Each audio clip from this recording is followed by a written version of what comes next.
Complexity. All right, girl. Who do we want to be today? You'll be the Wildcats. Rawr.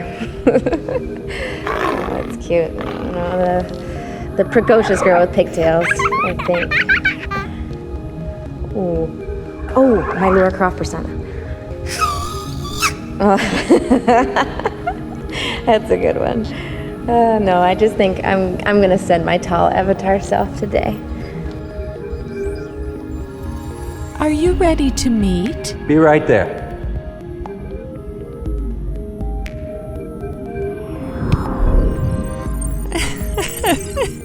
Is that the best you can do? You are so critical.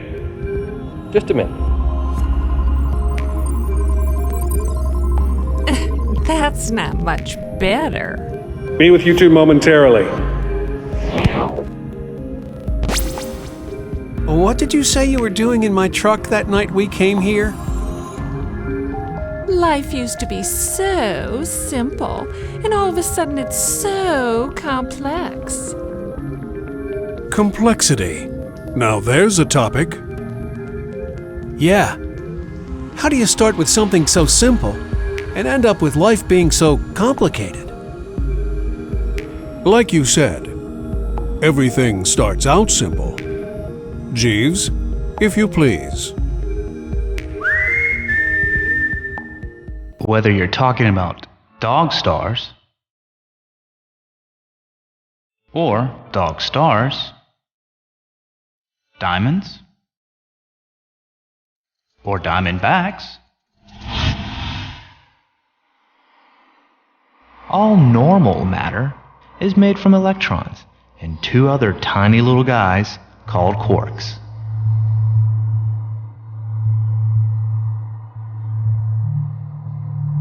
Put those three things together, let them interact, and you get all the incredible complexity that makes the universe such an interesting place.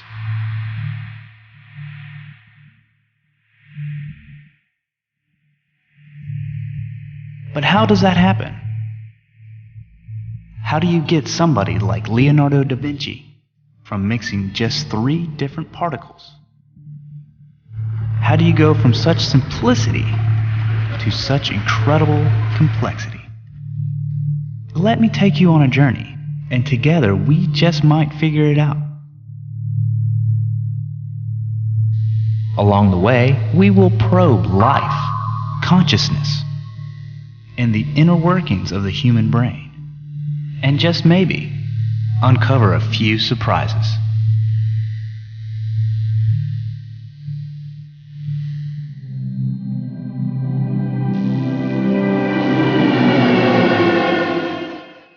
We begin our journey in the world of the small. Basic particles are really, really tiny. For a long time, people thought these particles had no size at all. But then along came quantum mechanics, which proves it is impossible for anything real to have a size of 0. today we know that fundamental particles have a real size, called a Planck length, named after Hall of Fame physicist Max Planck.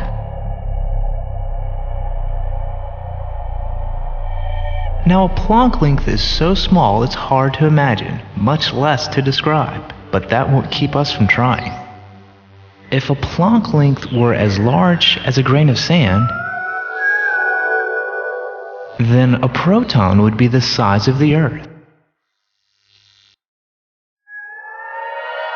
And an atom would be the size of the orbit of Jupiter. That single grain of sand would be almost as large as the whole Milky Way galaxy. Isn't a Planck length about 10 to the minus 33 centimeters? Yes, it is. Hard to believe the redhead didn't understand that. What redhead? You mean Kevin didn't tell you? Never mind. Play.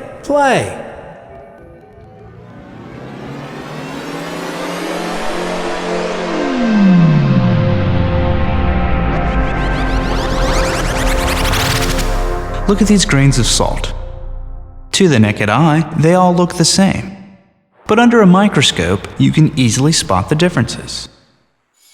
But every electron in the universe is absolutely identical to every other electron. If we could magically swap every electron in your body with some other electron, there would be no change. You would still be you. When you try to picture the behavior of things this small, you might resort to some really weird science. Quantum mechanics. Some really smart folks thought this stuff up, and they made it clear that these fundamental particles don't always behave as you might think they would. Describing an electron is like describing dice at a crap table. There's a 50% chance that the electron will end up here, and a 50% chance that it's there. In 1927, Werner Heisenberg had some new ideas about uncertainty. He said, For an electron, the more precisely the position is determined, the less precisely the momentum is known, and vice versa. Einstein thought he was nuts. But the more scientists played with that notion, the more they concluded that subatomic particles can disappear and reappear in another place. And they can do this without existing in the intervening space.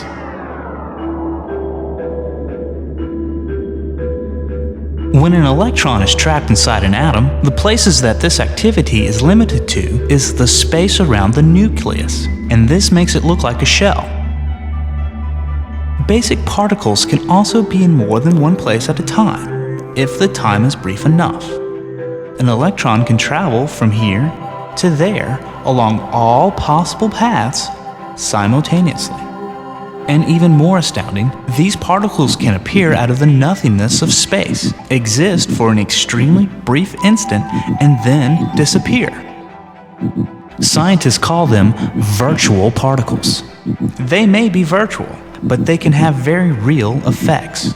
It's all this jumping around that makes particle descriptions so inexact. But then existence itself is inexact at these tiny scales. You know, time doesn't exactly behave itself on tiny scales either.